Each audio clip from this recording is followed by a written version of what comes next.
Can everyone hear me now? From home? No. You really have to speak up. You have to shout. Go Tim. even closer. We can turn this way towards you. Can you hear me now? Yes. Thank you, Tim. And well, I was gonna say, unless everyone backs up, I put my mask off. All right, well, let's just go, just because it's getting late. People have things to do. Enough walking. So anyways, okay, thank you everyone for tonight and for being here and for all the technical difficulties for my fellow social justice group. Tonight, slide 2. I'm representing my team, who, like me, has a personal buy-in when it comes to human trafficking.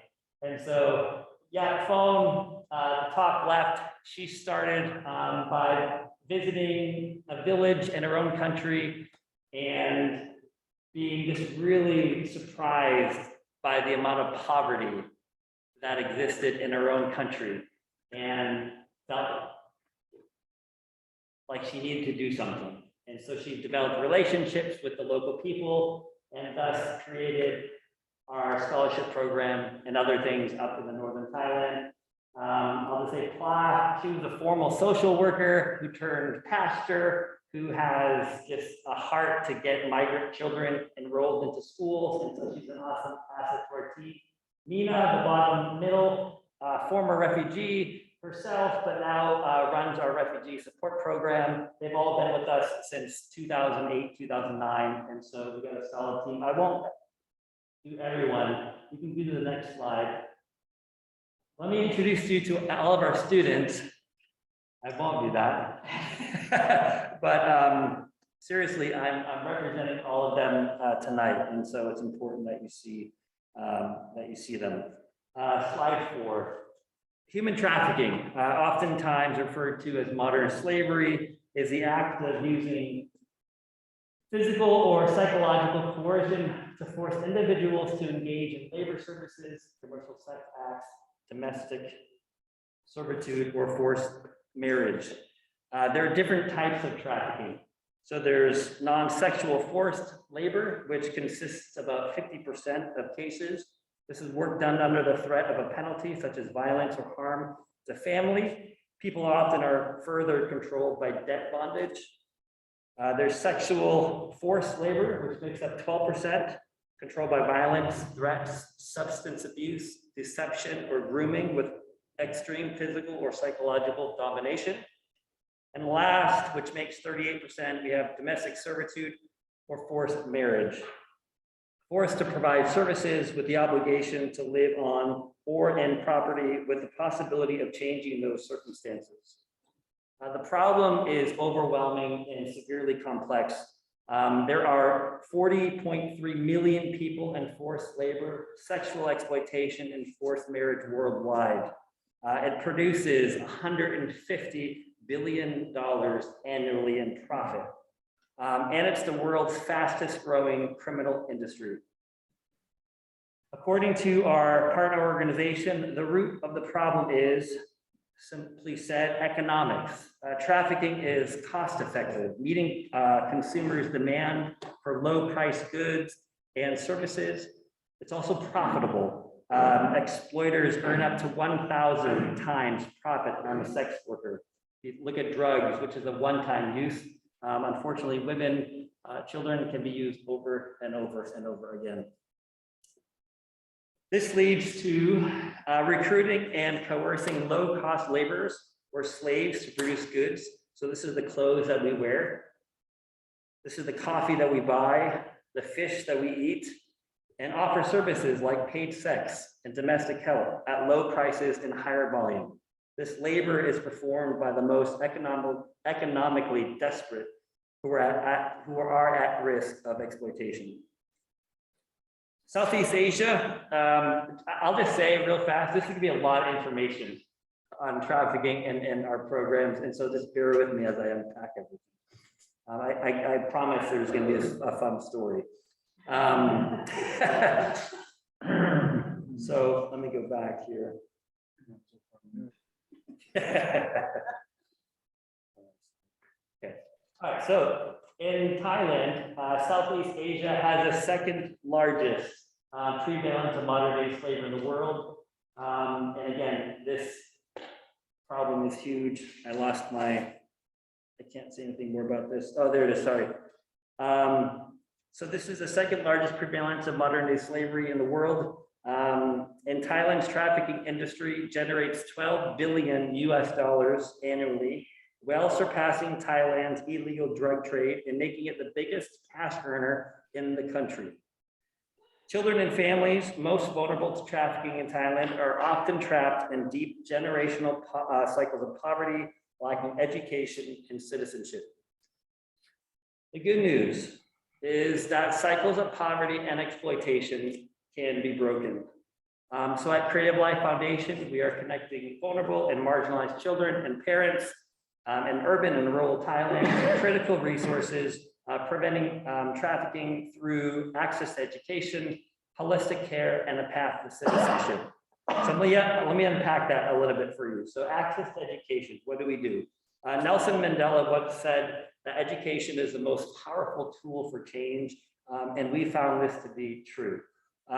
Throughout our education programs, only 6% of our students' parents graduated from high school. About one parent didn't go to school out of all of our students. The majority of our students today have an 85% graduation rate, and we're on track for increasing that. Oh, sorry, you go to slide 18. So we're giving students a greater opportunity for success, reducing the risk of vulnerability to exploitation. This is what our Bangkok program for migrant and Thai children is doing. I won't go into all the details. Next slide. By creating access to education and advancing for girls' rights, we're also preventing child marriage. So girls in our program who have been married, girls in our program would have been married at the age of 13 or 14, are now graduating from high school and pursuing higher education. Okay. No, that's fine. This is good. This is the next slide. So while Creative Life Foundation education program is successful and necessary for breaking cycles of poverty and exploitation, we realize that our students don't live in a vacuum. And so if their parents remain vulnerable, so do they. And so limited Thai language for most Indigenous people means the inability to maneuver through the process of applying for citizenship. Lacking citizenship is the major risk factor for Hill Tribe women and girls in Thailand for being trafficked or exploited. Tim, where do many of these people come from who are not Thai? Where do people come from who are not Thai? Sure. So the question is, where do people come from who are not Thai? All over the world. I mean, the Hill Tribe, it's a long history of migration, you know, from different countries. And I'll get into a little bit about the refugee program as well. The hill tribes are geographically within Thailand. Within Thailand, yeah. But once you're born in Thailand, it doesn't necessarily mean you're a citizen. Well, this is the thing. So it's their right, but oftentimes because they're uneducated and informed, they don't know what their rights are. Oh, wow. And the application process can be difficult. And so if you don't have an education, you can't read or write, you can't go through the application process, let alone afford some of the things you have to apply for. I'll get through everything. Okay, and we'll have time for Q&A. The next thing we provide is holistic care. Okay, so we have a very diverse group of students. Okay, like you're seeing. So we have Thai students, we have migrant students, we have Hill Tribe students, we have refugees.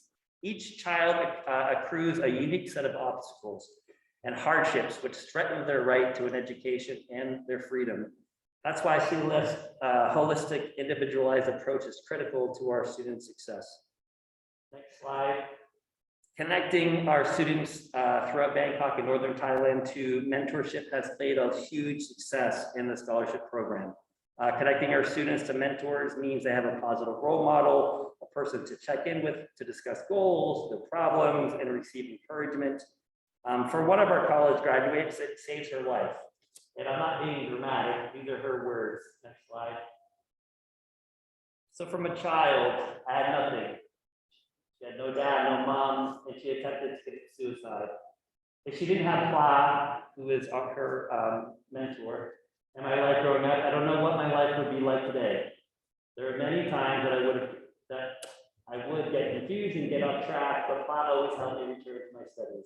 Pla and I are like family. She's my sister, a friend, a mother, teaching me many things still today.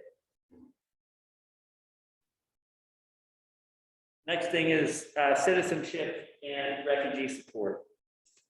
Next slide. So there are about 12 million stateless people worldwide, and 20% live in Thailand. By creating a pathway to citizenship for migrants and Hill Tribe people, we're reducing the risk of exploitation. And the refugees, there's about 8,000 who are currently living in Bangkok. So refugees will come from around the world to Thailand because it's easy to get a tourist visa. Unfortunately, Thailand does not recognize refugees. So whatever official, let me say it like this. It's easy to enter the country, and there's also a UNHCR. So there's a UN. And so because of that, they come into Thailand. But because Thailand doesn't recognize refugees, the moment that they're over their visa, they're now in the country illegally, which makes work impossible, sending their kids to school nearly impossible.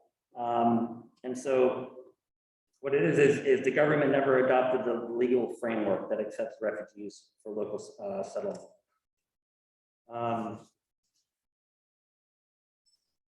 In our programs, in our refugee program, we have families from Afghanistan, Iraq. We have families that come from Somalia and Sri Lanka, and so it's a big problem. In 2013, Creative Life Foundation has been, since 2013, we've been breaking cycles of poverty and creating pathways to freedom, one child and mother at a time. We take a preventative approach to human trafficking. We believe by providing access to education and a path to citizenship and holistic care that we will break these cycles of poverty and exploitation. However, we also recognize that meeting an individual's need is never enough, which is why building relationships is an essential cornerstone to our mission. We don't simply enroll kids into school, we provide essential mentoring services to ensure sustainable academic success. Before I get into John's story, we have to go back in time. I forgot to bring a photo, but if you could see this photo, you would see me and my wife at the airport in 2008. We would be at Logan, and we would have a 1-year-old in a 2-wide stroller, and then Ariel still in Amy's stomach. We had no idea what we were doing, and the proof of that was that we were bringing a double stroller to Bangkok, which, if anyone has traveled to Asia, it's a bad idea. All the sidewalks are full of vendors, and so we didn't use that once. So we moved to Thailand in 2008, where we spent the first 5 years building relationships, learning more about issues of trafficking. It was during these first 5 years that we met a bunch of kids who made a living by selling flowers in Bangkok's notorious red light districts. Joy was one of our first students. Joy was one of our first students connected to our foundation. When Amy and I met him, he was just 7 years old. The children that we would hang out with who sold flowers in the red light districts, they were the breadwinners for their family. And so they would go to work at 9 or 10 o'clock at night with their bouquet of flowers, go into the red light districts, and hustle to all the Johns that were there to purchase sex. The kids would stay there until when all the bars closed. And once the bars closed, that's when the street bars opened. And so they're there till 4 or 5 in the morning. The kids didn't go to school. And so my very first memory of meeting Joy was when we began inviting these kids to an education program at our foundation. And so I would go to their I say house, but it's, I would go to their 1-room apartment, and I would knock on the doors, and and I would wake up the parents and I would wake up the kids and I would say it's time for school. And oftentimes I'd have one of my girls with me. And we would make our way to Creative Life Foundation, where we would do school from 3 to 5 p.m. As I would wait for the kids to get ready from working the night before, I always saw Joy outside playing with the other children who lived in the neighborhood. It was after we registered CLF and when Amy and I committed to homeschool our girls that the parents and CLF entered into a contract. We would educate their children and earn a stipend rather than earning money by selling flowers in the red light district. They would earn money by sending their kids to school. And we did that. Joy, oh yeah, there's a couple photos of me, the kids, next one. So the students, and that was our classroom that we created. Those are my 2 girls there. And it was this really, really beautiful time of just teaching and being their teachers. Yeah. So Joy was a curious kid. He loved to understand how things worked. And oftentimes we would get donations from people who wanted to make donations. And so we get these boxes of donations, and we always knew it was a donation because the toys never worked. or there was a puzzle, you know, and we put it together and there's missing the last piece. But he was curious and he loved how things worked. And this one time we got a big box, and in it was a train set. And so he takes out this train, he sets up the track, and he's super excited. And of course, he switches it on, and it doesn't go. So he's like, Tim, we need batteries. I said, okay, sure, okay, got him batteries. He did it. It didn't work. Then he asked for a screwdriver, and at this point, I had no idea what he was going to do, but I just got him one and left. Later that day, I came into the room, and I wish I had a picture. But there was Joy with all the other kids with this train making its way around the track. It was awesome, and this was evidence that education in a safe environment just creates so many doors. And anyway, that weekend I went to the store and I got motors and lots of different gadgets and created a toolbox for him. It was awesome. Creative Life Foundation's mission statement says that we connect vulnerable and marginalized children and parents to critical resources, where we prevent human trafficking through access to education, holistic care, and a path to citizenship. So how did Joy, a kid whose trajectory was to sell flowers in the red light district, like his older siblings, end up at one of the best schools in Bangkok? Because breaking cycles of poverty and exploitation is possible. Joy was illiterate. He had no formal education, but had access to CLF's homeschool. We jumped all through the bureaucratic hoops, and we raised money to get him and his family ID cards, passports, and eventually legal status in Thailand. Joy outgrew our little homeschool, and we advocated for him to get into an international school. Joy does not just have a scholarship from some faceless nonprofit. He describes CLF as his family. He shared countless meals and holidays with us. He meets with his mentor, who walks with him through both the academic and personal challenges of being in an international school. He's been able to play on a soccer team and do other extracurricular activities. His care is holistic.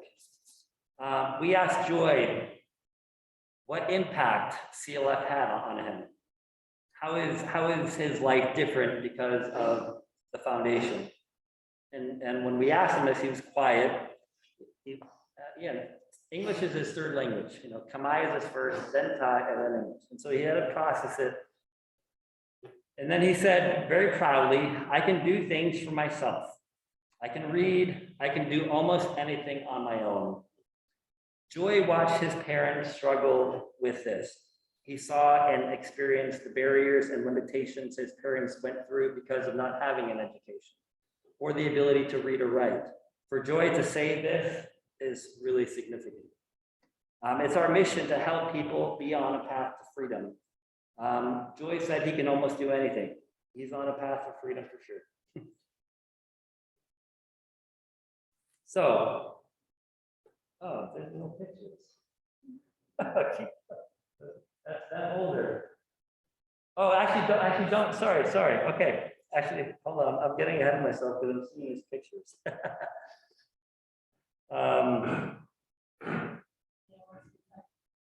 That's okay. So what does this have to do with you? And one of our social justice members was like, why should we care? Which is a valid question. And so to answer this, I have to say, why do I care?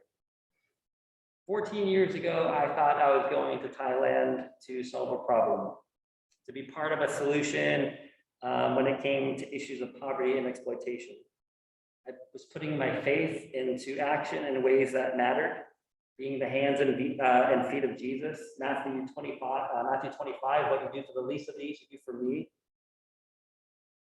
And that was really exciting. And while that is still exciting, God was leading me to something more. And this is where we have these pictures now. So individuals and relationships. Individuals, each with their uniquely and wonderfully made. People whose lives will never be the same again. They are, unfortunately, that's blurry. And there's gonna be another blurry one too. I think that's, but this is the one picture of me.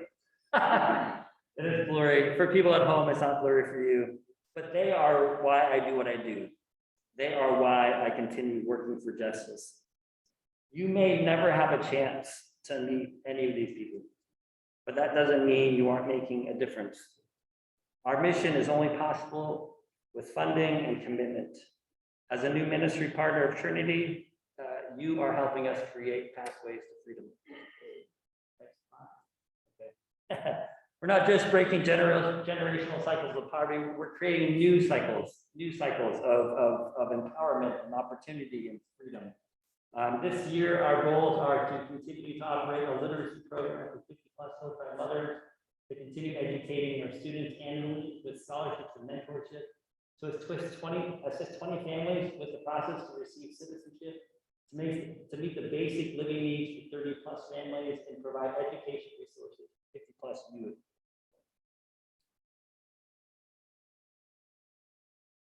And that's it. And so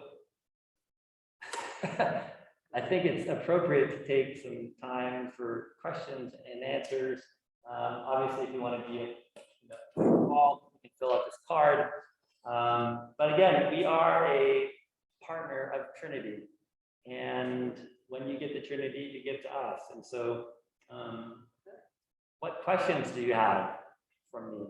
I know there's a lot, and it was a little bit messy, just because of the way it all started, but. What made you choose Thailand? What made us, so the question is, what made us choose Thailand? People at home. Amy, we were dating at the time.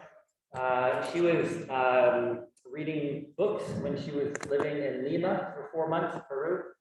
And she was reading different books about exploitation. Thailand came up, and for whatever reason, it resonated with her, and God kind of put Thailand on her heart. So she came back from her 4-month trip and said, Tim, I'm going to Thailand with or without you. So we got married. No, and then eventually, we decided to move as a family in 2008, where we spent 11 years. Did you start this Creative Life? Yeah, so Amy and I are co-founders of Creative Life. So the question was, did we start Creative Life Foundation? Yes, my wife and I are the co-founders of Creative Life Foundation. It took us 5 years to establish Creative Life Foundation, 5 years of learning about human trafficking. I didn't know a lot about it. And I think people can understand, who are a part of all hands on deck. Like, you think you have an understanding until you get to know people, and then you understand it's a lot more complicated. But you get hooked because you have a relationship now, and that's what kind of motivates you to keep kind of going. But yeah, so we spent 5 years of learning language. So we had to learn how to speak, read, write, and that took a lot of time. That's a different alphabet, and that's you didn't go there knowing Thai? No, so we had to learn. So we went to a Thai school. Thai has 44 consonants, 24 vowels, 5 tones. So I can say 5 words, which means, 5 different things. And one of so it's like ma, ma, ma, ma, ma. And one of them is a curse. It's either a dog or a curse. So you have to be careful. Yeah, and thankfully in the beginning stages when you're like understanding, about some of these issues, I'll tell you a little bit the history. Where we were attending school, we were also living. And late at night, when we were getting snacky, we would have to 7-Eleven. 7-Eleven is everywhere in Bangkok, so we'd hop over to 7-Eleven. And we also were living near the red light district. And so, so as we would go up to 7-Eleven, we saw a bunch of these kids, like really young. I mean, 4, 5, 6 years old, like some mothers with their babies. And we asked around different organizations, who are these kids, and mothers. And so we spent a couple of years just, actually our kids became awesome because there was an instant connection. It would be very weird for me to like sit with a mom and her kid on the sidewalk in Bangkok, but because we have a child and they have a child, we say, and we're able to practice our Thai. And then we found out that they're actually not Thai, they're from Cambodia. And so it's Cambodian speaking Thai, and American speaking Thai. We understood each other, but a lot of Thai people didn't understand. No, but eventually we learned it. I mean, that's how I communicate with my team today. They send me messages and emails in Thai, slowly get through it. I reply in English just because my writing is terrible, but that's a process. It takes time. You don't rush into it. Were people trafficked for domestically, or were they then exported from Thailand? I mean, Thailand is both a hub, so it's both a transit destination and an export. And so yes, it exists both. Like one of the major red light districts is focused on foreigners, but they have so many red light districts that are just for Thai. And like I said, there's people all over the world who are trafficked. People, women, when we were housing women, so we spent about 5 years, not 5 years, we spent about 3 or 4 years housing women. And women came from Uganda, Uzbekistan, all over the place. And it's the horror stories you hear. Some are myths, but some are true. Like, we promise you this, and then they get there and everything's taken away from them. And like I read earlier, as far as like just stripping everything and starving them and forcing them to do these acts. Yeah, it's real. How big is staff you have? The first picture was of my staff. It's a small staff. So each of our programs. So one of the questions was, sorry, everyone at home. One of the questions was, how big is your staff? And so there's 6 of us, but we also have volunteers and we have interns that help us out. I'm interested in the geography of, is it mostly rural? I mean, is the population, I'm sure Bangkok is the biggest city and the capital, I think, that's right. And my impression was from what you said and what pictures and what I heard, it's kind of a mountainous country. So is the population like spread out in foothills and mountains? Are there any sort of plains? Can you describe the geography and sort of the demographics? Yeah, I mean, so the one of the questions is kind of explaining the geography of Thailand. Is obviously Bangkok is a major city, but it's also rural, like you saw in some of the photos. And so, yeah, I mean, Bangkok is massive. I forget how many millions of people live in this city, but it's very spread out and big, overwhelming, like New York City. But then as you get outside of the city, it becomes more, classic, maybe what you see on TV with like, huts or houses. And then when you get really in where like the hill tribe families live, it's a trek. Like it takes our staff, like it takes me, like if I go and visit, I take from Bangkok to Chiang Mai. Chiang Mai is a city up north. So that's a couple hour flight, or if you drove it, it would be like 13 hours. But then from Chiang Mai to one of the like, it's not a city, but one of the areas before, like kind of at the foot of the mountain, is like a 2-hour bus drive. And then it takes 6 hours to get on like a motorcycle up through the winding, like X Factor, super scary dirt roads, cliffs, in these villages, and they're beautiful. But like we can't go, for example, in the rainy season, because the roads are just way too dangerous. And so that's where we've had to establish relationships with the schools and the teachers. And so even though we're not able to maintain constant connection with some of the students, or like the pandemic was really difficult because when the schools closed and the kids went back to the villages, we couldn't connect, and that was really difficult. And so thankfully the teachers there are insane, just like here in the US where they go above and beyond the paycheck.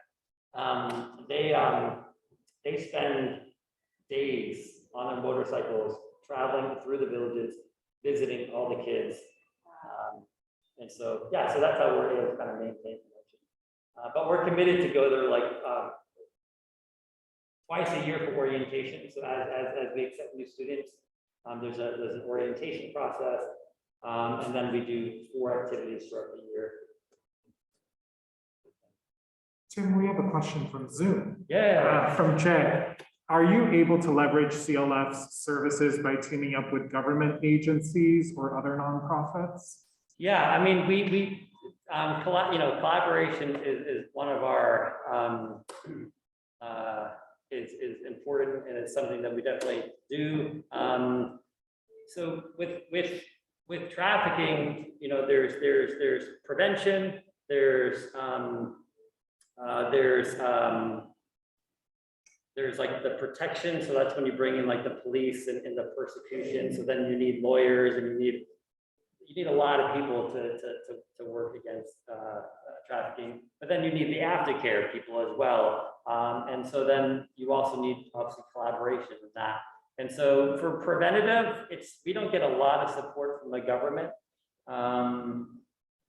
But we do get a lot of support from partner organizations. And so we definitely we attend annual conferences in Bangkok where we kind of join together and collaborate and discuss what everyone's kind of doing to make sure that we're not overlapping. For like our refugee support program, we don't just depend on our own finances to distribute food to 34 families every month. We partnered with another organization where they basically their goal is to eliminate food waste, and so they partner with hotels and restaurants and everywhere, and they collect food that's about to expire, and they distribute it to people who are less fortunate. And so we partner with them, and so we're able to kind of get food donations for them. But yeah, it's definitely a collaboration. For sure. Have you spoken to, I think her name is Martha Gardner? Yeah, she's joining. Is she here? She's not here, but she's Okay. gonna watch it tomorrow. Okay, So, yeah. I met Martha, and her and I were talking about like A network to the diocese? yes. So Seems like she'd be the person to speak. Diocese wants to get more involved in. right, yeah. I think Martha had said like one of the goals of it is to obviously like prayer is one of them, but then also education. So like things like this where people can be educated on it, and then obviously like what can we do? Like how can we support financially or other.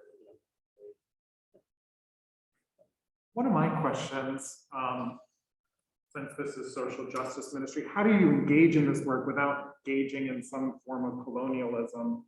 The white person going to save the poor people of color. Yeah, I mean, that's how is that present in your work? Yeah, I mean, it is because unfortunately we've learned the hard way. Like, when we first moved there, like I thought I was gonna save the world, but then you realize what a silly thing that is. Someone who doesn't have a background in it, can't speak the language, what a silly thing, but I did believe that. And so we have to be careful, to make sure we're not doing that. And that's where we, for example, when we first started the homeschool, one of the mothers, because we had a foundation space, we have school space, but we actually had a prayer room. So we had crosses and candles and our St. Francis prayer, the prayer of St. Francis on the wall. And the mom was like, do my kids have to convert to Christianity in order to come to school? Because that is unfortunately a thing. But we don't discriminate. That's not part of our agenda. Our goal is just to be the hands and feet of Christ, and whatever happens. But yeah, I mean that's a conversation we our team sometimes has. Like, for example, a lot of our team happens, and maybe I'm answering your question, maybe not, but some of our team members are identify as Christian. But when we had our Muslim staff with us, and when we gathered to pray, that was a hard conversation, because it's we pray differently, and so if I'm gonna bring the Bible with me, are we gonna welcome the Quran? Are we gonna welcome everyone who they are? And we did that, but it was hard. It was uncomfortable. But we do have to be careful, especially in going to the villages, where it's there's nothing wrong with families who make a living by farming. And we in no means want to take that away. Many kids graduate high school, but then they help with their family with farming. We think that's great.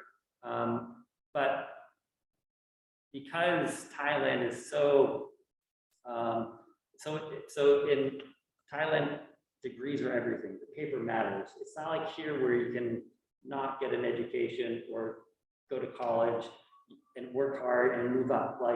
It's different. So compulsory education actually ends after 9th grade. And so people who are in severe poverty, they'll pull their kids out, because they can now get a job at 7-Eleven. They can get a job, at the market. Unfortunately, that perpetuates the cycle of poverty, because once that kid gets older and has a family himself without an education, he's trapped. And so that's where we're focusing heavily on that kind of 9th grade age. To kind of help that. I kind of drifted off. Yeah, but I mean, the white savior complex, I have to be aware. I'm constantly aware of it. I try to, as much as we can, elevate our team. Well, it seems like your team is mostly Thai. Yeah, it's local. So other than Nina, who runs our refugee support program, she's actually from Nepal. Yeah, we have a Thai team. So Yatphone, who manages Northern program, she's Thai. La, who manages the Bangkok Scholarship program, she's Thai. The two people that are running the literacy program for Hill Tribe mothers are Hill Tribe. And so when we talk about collaboration and partnering, we're partnering with local people. And that's important. Did you have a question? People that you're helping, you talk about the journey up into the north, I guess. Is that where most people are you're helping, or some also in the city? It's funny, because we thought we were going to Thailand to help Thai people. But the first people that we came across were migrants, kids from Cambodia. So we were working with them, and then we met Nina, because when we were housing women, we got a phone call and said we have a couple of women who were in need of a place to stay, and that's where we met Nina, and she became our first staff member. She's from Nepal, and then Yatphone, who's from on the outskirts of Bangkok, but she traveled up north and met all of these kids and families and asked them what they needed, and they were like, education. We don't have the money. In Thailand, education is free, but they don't. But there's all these hidden fees. You have to pay for your books, and you have to pay for transportation. You have to pay for the meals. You have to pay for your uniform. If you're required to do extracurricular activities, you have to pay for that. And so it's free, but it's not. And so the majority of what we have, like, so in our scholarship program, we have, there's 25 kids in Bangkok who are made up of migrant and Thai children. We have 45 children and youth who are Hill tribe, and we have 52 children who are refugees, who can't go to school, but we provide them with educational resources. The refugees, they are not allowed in the public school. Yeah, I know. I mean, think about it, the public schools is all in high. So we go and provide them things that they need. Any other questions? You were living in Bangkok for the 10 years you were there? Yeah, I was living in Bangkok the whole time. And of course, traveling. Yeah, that's where my girls learn how to ride their bikes. And Yeah. we have these videos that are super crazy of me and Amy and the girls all riding our bicycles, from our apartment to the foundation. It's kind of like, holy cow. No, I can believe that. Yeah, we were in Bangkok many years ago. It's a chaotic kind of place. Yeah. Wonderfully chaotic. Yeah. And colorful. Right. Any other questions from people at home, people here? Anybody else on Zoom? Sally has something. How did people find you? How did children How did they find us? Well, I mean, so the question is, how do people find, like, Creative Life Foundation? find you? Yeah. Yeah, okay.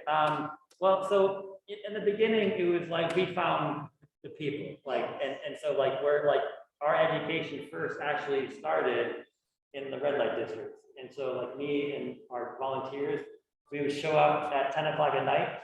We would bring our backpacks full of education material. We'd find like a place on the sidewalk, call the kids over. That was fun. We did that for like 2 years. But then what happened? Well, one, at first, the parents would get pretty upset. So they were like, actually, we don't mind, but come on a slower night. Don't come on like a Friday night. Because again, this is like, this is how they make their money.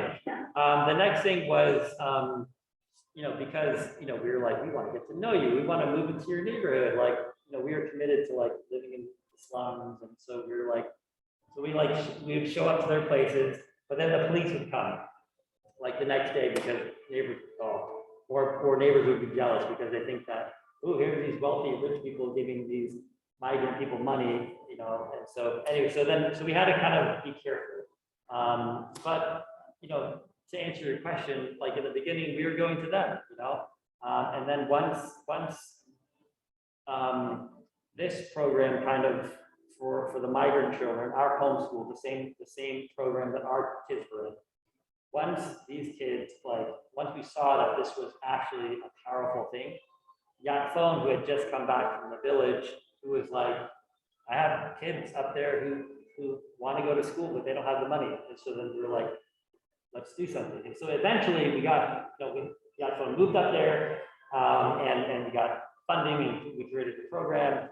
And so now there's a staff that is constantly communicating with the schools, with their community, who are the most vulnerable kids for dropping out of school, who are the most vulnerable kids who can't get access to education.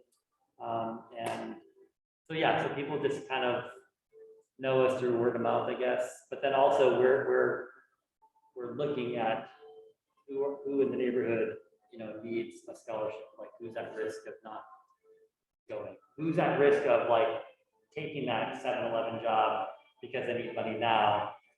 But if they had a scholarship, they would be able to stay. So, yeah. That whole system of paying people to stay in school has a proven track record. I mean, the fact that it works, it just does. Yeah. So, I just think that's a model that we follow in a lot of ways. Yeah. Pay people to get educated. Right. So, we had to be, we were different.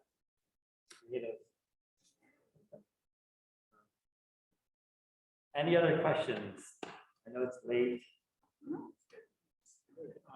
People online are saying thank you. Nancy says thank you.